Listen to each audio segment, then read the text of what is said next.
AP Nandyal జిల్లా కోయిలకుంట్లలో TDP కార్యకర్తలతో నిన్న జరిగిన మినీ మహానాడులో మంత్రి బీసీ జనార్దన్ రెడ్డి తీవ్ర భావోద్వేగానికి గురయ్యారు. వైసీపీ పాలనలో నన్ను జైలుకు పంపారు. భార్య పిల్లలను పక్కన పెట్టి కార్యకర్తల కోసం ప్రాణాలకు తెగించి ధైర్యంగా నిలబడ్డా. ఎప్పుడు భయపడలేదు. మీరు చూపిన ప్రేమే నన్ను ఈ స్థాయిలో నిలబెట్టింది. ఈ మద్దతు సహకారము ఎప్పుడూ మర్చిపోలేను అని ఎమోషనల్ గా మాట్లాడారు.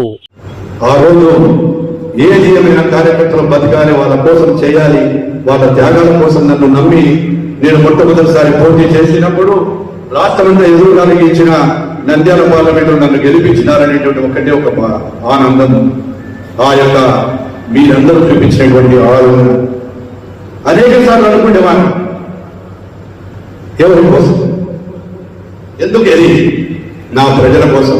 ఆఖరికి నా భార్య తాలిబొట్టు అక్కడ పెట్టి ధైర్యంగా మీకోసం ఉన్నాను. ఎందుకంటే మీ ప్రేమ అభిమానాలు ఆ విధంగా ఉన్నాయి. ఎందుకంటే భయం కాదు. అక్కడ మన నాయకుడు చంద్రబాబు నాయుడు కూడా మన కోసం పోరాడాడు. మీ దుర్మార్గులు, మీ దుర్మార్గ పరిపాలన గురించి ఎప్పుడు కూడా భయపడలేదు. ఆనందం, నా కార్యకర్తల కోసం నేను జైలుకి వెళ్తాను, నా కార్యకర్తలు నేను వదిలి వెళ్ళిపోవడం.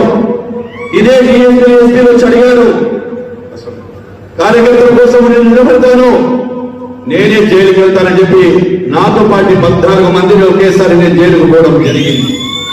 ఎప్పుడూ భయపడలే. రాత్రి పగలు ఏసీలు ఉంటావు, ఏ విధంగా తట్టుకుంటావు అన్నారు. భయం లేదు. నా కార్యకర్తల కోసం షెడ్ ఇప్పి పండుకున్నాను.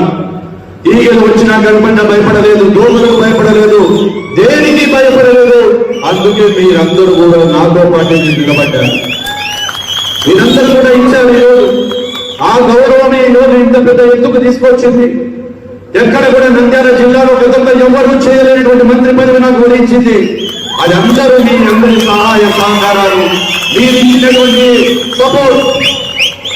ఏ ఒక్క నాయకుడు కాలేడు.